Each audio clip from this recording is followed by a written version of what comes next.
This program is sponsored by EduTantra. दुनिया भर में कोरोना के 2 करोड़ मामले सामने आ गए हैं। अगर यह मान लिया जाए कि दुनिया में कोरोना का पहला मामला 31 दिसंबर को सामने आया तो 1 करोड़ केस होने में 180 दिन लगे थे। लेकिन चिंता का विषय यह है कि अब ये केवल 43 दिन में ही 1 करोड़ से बढ़कर 2 करोड़ हो गया है। यानी कि 180 दिन लगे थे 1 करोड़ मामले सामने आने में और उसके बाद मात्र 43 दिन में ही 1 करोड़ मामलों की बढ़ोतरी हो गई। आज हम आपको बताने जा रहे हैं अपने कोरोना बुलेटिन में पूरी दुनिया का हाल। यह हाल पहले आपको महाद्वीपों के बारे में बताया जाएगा, फिर देशों के बारे में बताया जाएगा, कोरोना को लेकर क्या क्या अपडेट्स दुनिया भर में आ रही है। इस वीडियो में आपको सब कुछ मिलेगा। आपको इस वीडियो को अंत तक देखना है ताकि कोरोना पर आपकी समझ बढ़ सके। नमस्कार, मेरा नाम है प्रभात रंजन मिश्रा और आप देख रहे हैं नेशन लाइव। आज की बड़ी खबर यह है कि दुनिया भर में कोरोना के मामले 2 करोड़ से अधिक हो चुके हैं। बड़ी बात यह है कि कुल मामलों में केवल अमेरिका, ब्राज़ील और भारत में ही 50% यानी 1 करोड़ से ज़्यादा मरीज़ है। सिलसिलेवार तरीके से इस पूरी खबर को समझने के लिए सबसे पहले हम आपको बताएंगे कि महाद्वीपों का क्या हाल है, यानी कि कॉन्टिनेंट्स का क्या हाल है। सबसे पहले बात करते हैं दुनिया के सबसे संक्रमित महाद्वीप उत्तर अमेरिका की। यहाँ संक्रमण के 60,62,881 मामले सामने आ चुके हैं। इनमें 32,30,863 लोग ठीक हो चुके हैं, जबकि 2,33,895 जी हाँ 2,33,895 लोगों की मौत हो चुकी है। यहाँ 85% संक्रमित केवल अमेरिका में है। 85% संक्रमण सिर्फ और सिर्फ अमेरिका में पाया गया है। दक्षिण अमेरिका में इस संक्रमण के अब तक 47 लाख से ज़्यादा केस मिल चुके हैं।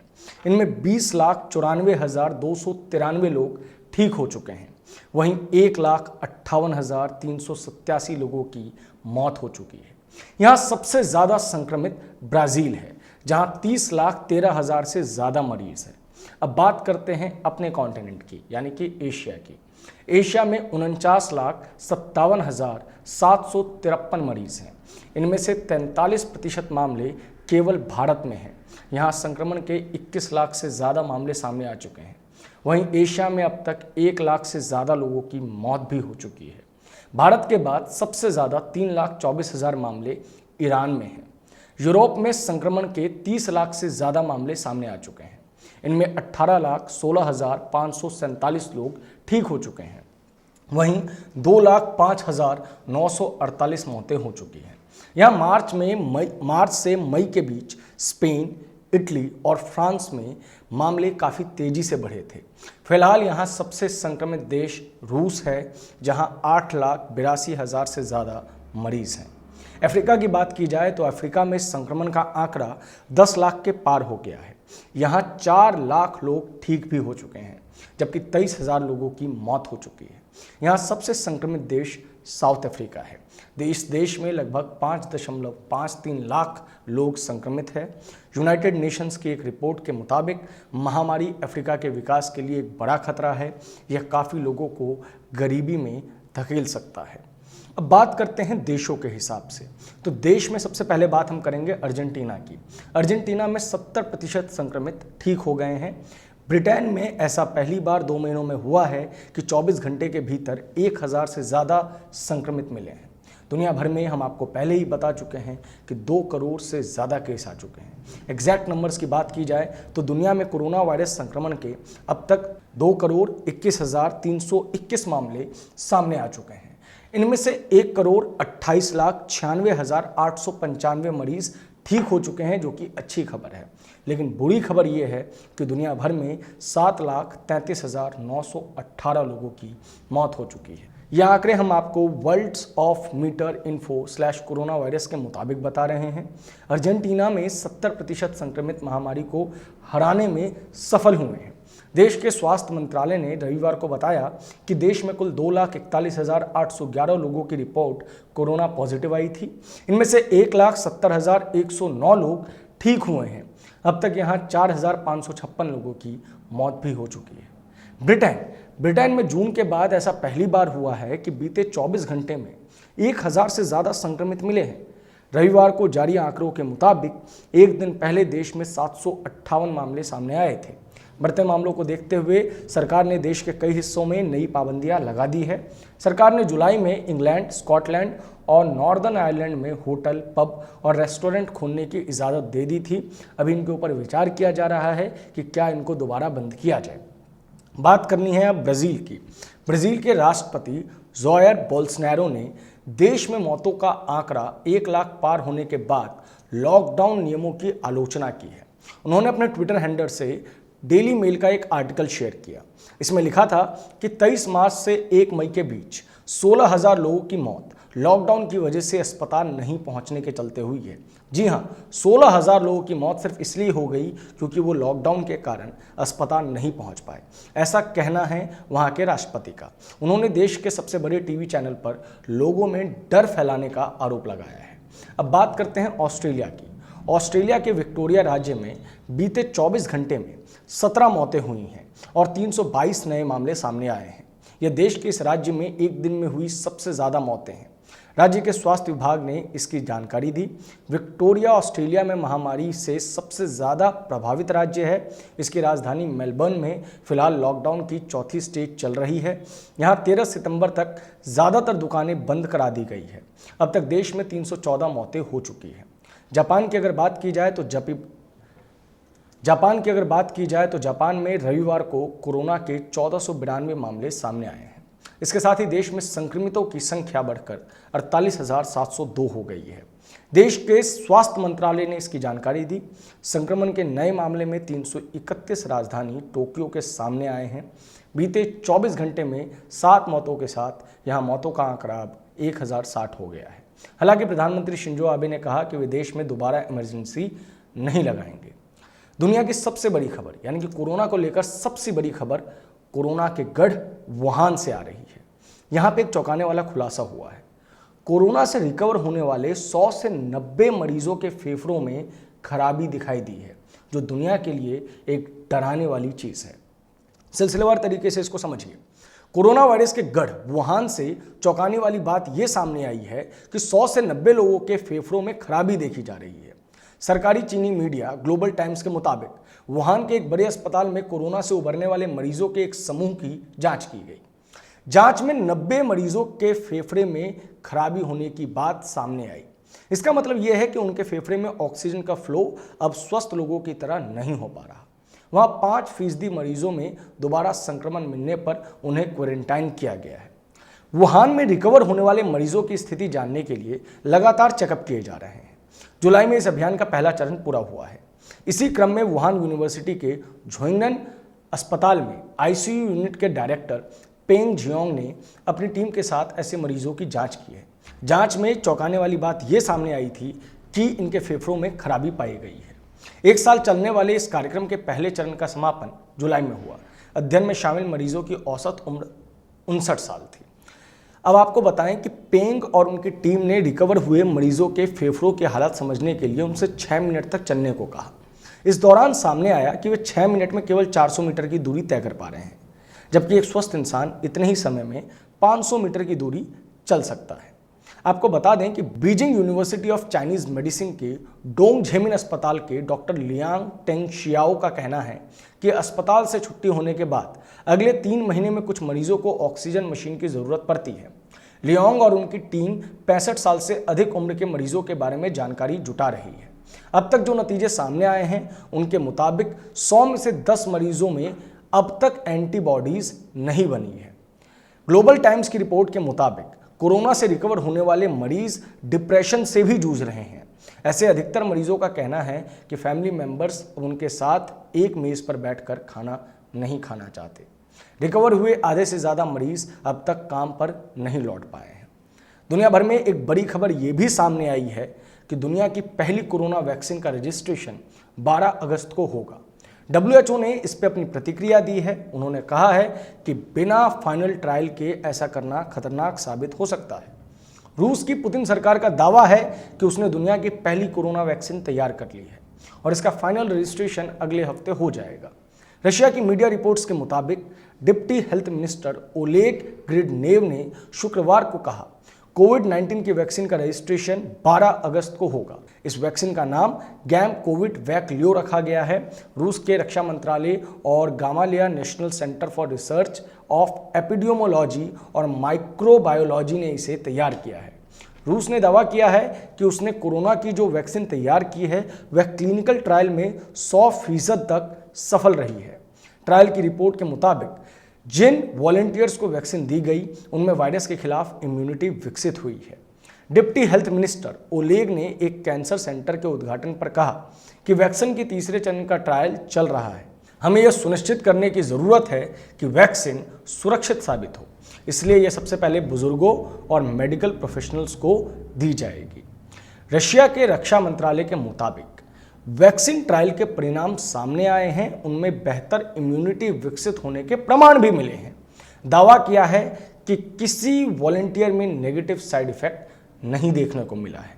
लैब को वैक्सीन के अप्रूवल का इंतजार है, इसकी अनुमति मिलते ही यह लोगों तक पहुंचाई जा सकेगी। रशियन सरकार का दावा है कि हम वैक्सीन तैयार करने में दूसरों से कई महीने आगे चल रहे हैं। दुनिया भर में एक रेस चल रही है कि कौन पहले वैक्सीन बनाएगा। ये रेस अच्छी भी है क्योंकि पूरी दुनिया कोरोना महामारी से उबरना चाहती है। आपको वापस खबर पे ले जाएं तो इसी महीने में बड़े स्तर पर 3 और ट्रायल किए गए हैं रूसिया के अंदर, ताकि वैक्सीन का अगला टेस्ट किया जा सके। देश में रशिया में सितंबर में वैक्सीन का उत्पादन शुरू किया जाना है। वहीं अक्टूबर से राष्ट्रीय टीकाकरण अभियान भी शुरू किए जाने की योजना है। वैक्सीन की पहली डोज डॉक्टर्स और टीचर्स को दी जाएगी। स्वास्थ्य मंत्री मिखाइल मुराशको के मुताबिक दूसरी वैक्सीन का क्लिनिकल ट्रायल चल रहा है। इसे vector state for research in virology ने तैयार किया है। विश्व स्वास्थ्य संगठन यानी कि WHO ने रूस द्वारा बनाई गई कोरोना की वैक्सीन को लेकर कई तरीके की शंकाएं जताई हैं। संगठन वैक्सीन के तीसरे चरण को लेकर संशय में है।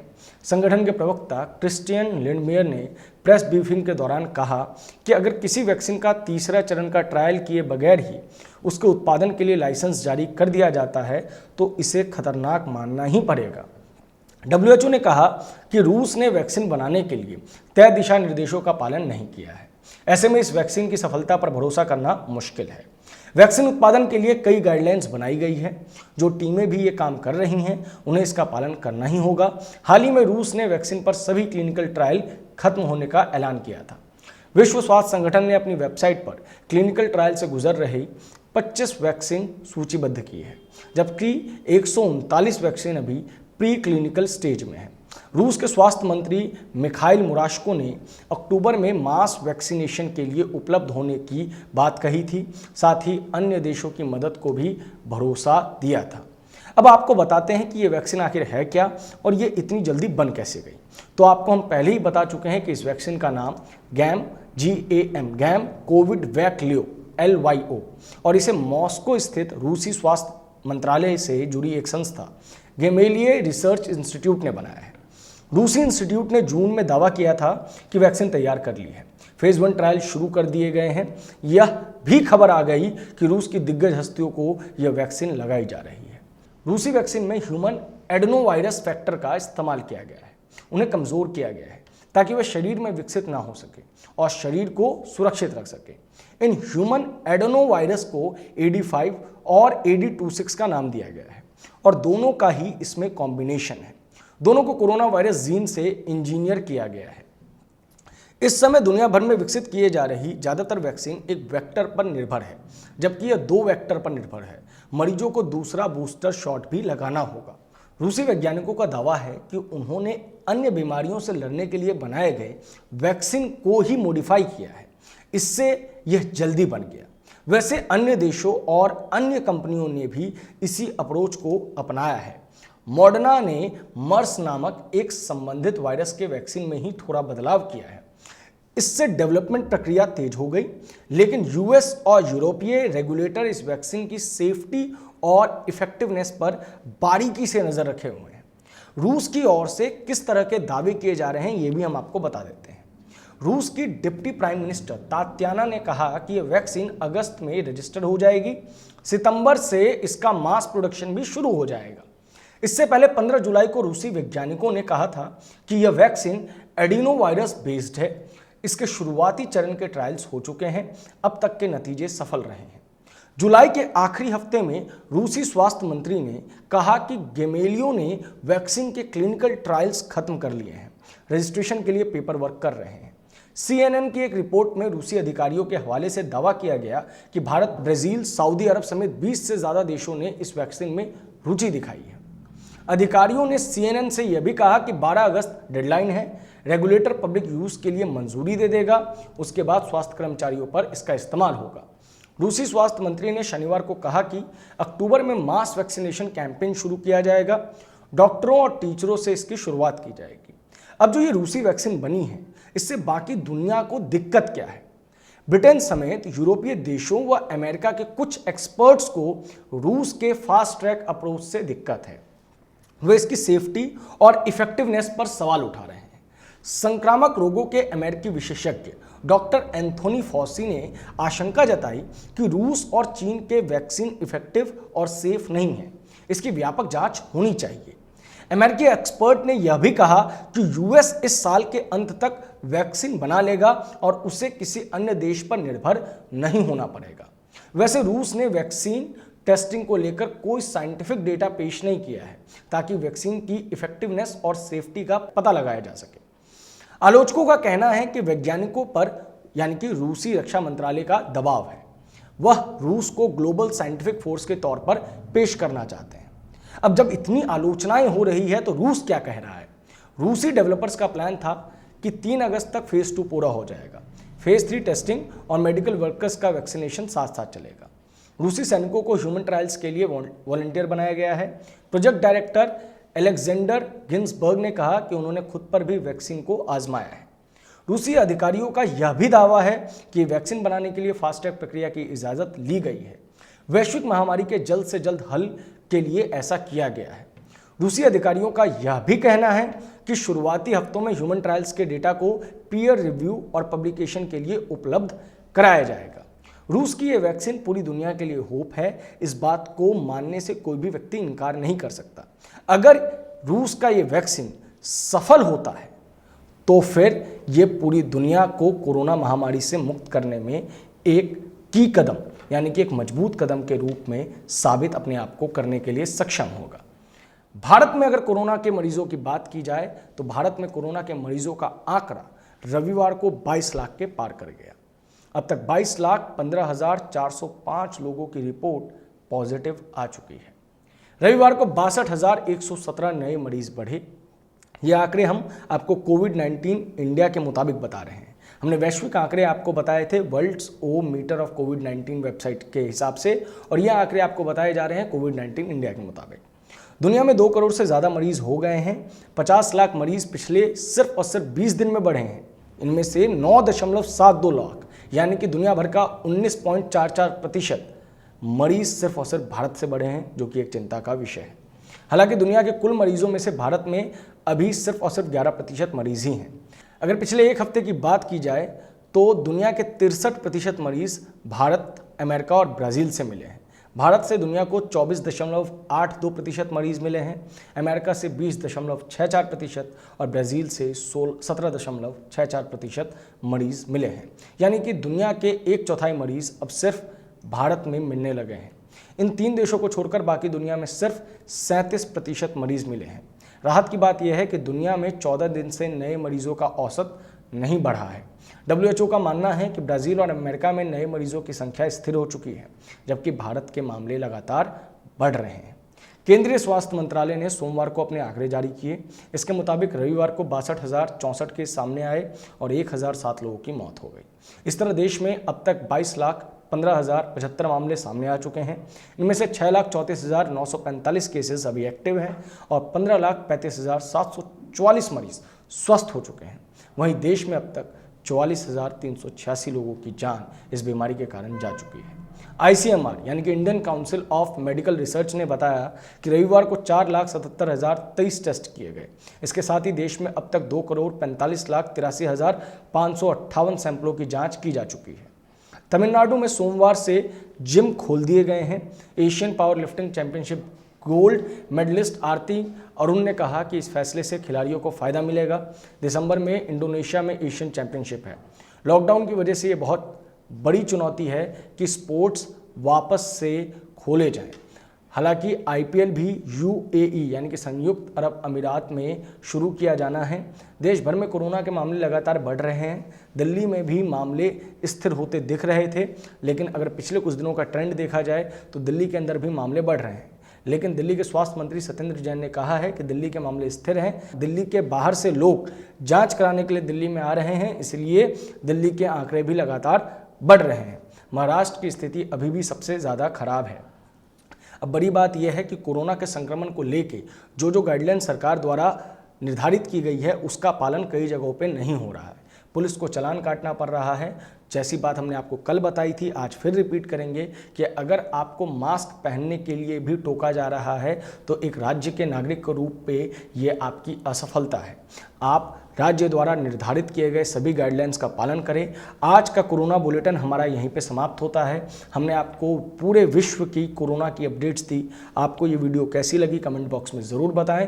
देश और दुनिया की सभी बड़ी खबरों के लिए हमारे साथ बने रहें और देखते रहें नेशन लाइव। धन्यवाद।